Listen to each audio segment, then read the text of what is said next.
शाहजहां का पिताजी का नाम था जहांगीर, जहांगीर का पिताजी का नाम था अकबर, अकबर की पिताजी का नाम था हुमायूं। इस तरह के बहुत ज्यादा ऐसे राम भक्त भी है जिनको ये सारे पीढ़ियों के बारे में हर एक का पिताजी का नाम था। लेकिन अगर उनको पूछा जाए कि राम जी का पिताजी का नाम था, उसका नाम बोल देगा दशरथ। दशरथ का पिताजी का नाम था, वही किसी को पता नहीं, वहीं पर रुक जाते। आने वाले राम का पीढ़ियों का पिताजी का पता ही नहीं इंडियंस को। लेकिन जो हम लोगों का ये बाबर, अकबर, हुमायूं, ये सब है, सभी का पिताजी का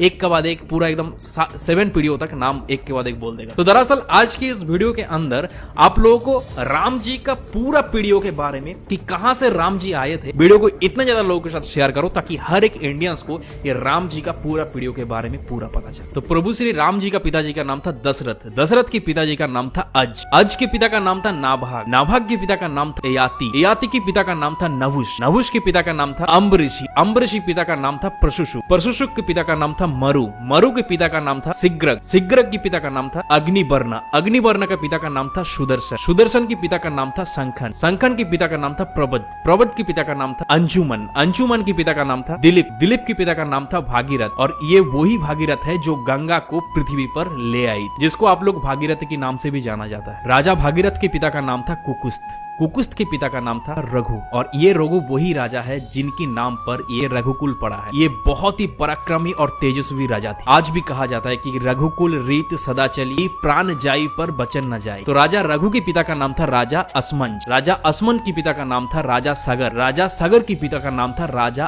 असित, राजा असित के पिता का नाम था राजा भरत, राजा भरत के पिता का नाम था राजा ध्रुवसंधि, राजा ध्रुवसंधि के पिता का नाम था राजा सुसंधि, राजा सुसंधि के पिता का नाम था राजा मानदाता, राजा मानदाता के पिता का नाम था युवनाश, युवनाश के पिता का नाम था दुंदुमार, दुंदुमार के पिता का नाम था त्रिशंगु, राजा त्रिशंगु के पिता का नाम था राजा पृथु, पृथु के पिता का नाम था अनन्य, अनन्य के पिता का नाम था राजा बाण, बाण के पिता का नाम था दिवशान, राजा दिवशान के पिता का नाम था राजा मनु, राजा मनु के पिता का नाम था इक्ष्वाकु, इक्ष्वाकु के पिता का नाम था राजा कुक्षी, राजा कुक्षी के पिता का नाम था राजा बिकुक्षी, राजा बिकुक्षी के पिता का नाम था राजा कश्यप, राजा कश्यप के पिता का नाम था राजा मरीचि, राजा मरीचि के पिता का नाम था स्वयं ब्रह्मा जी। तो इस हिसाब से हमारे श्री राम जी ब्रह्मा जी की 39 पीढ़ियां है, 39 पीढ़ियां। तो ज्यादा से ज्यादा इस वीडियो को इतने ज्यादा इंडियंस के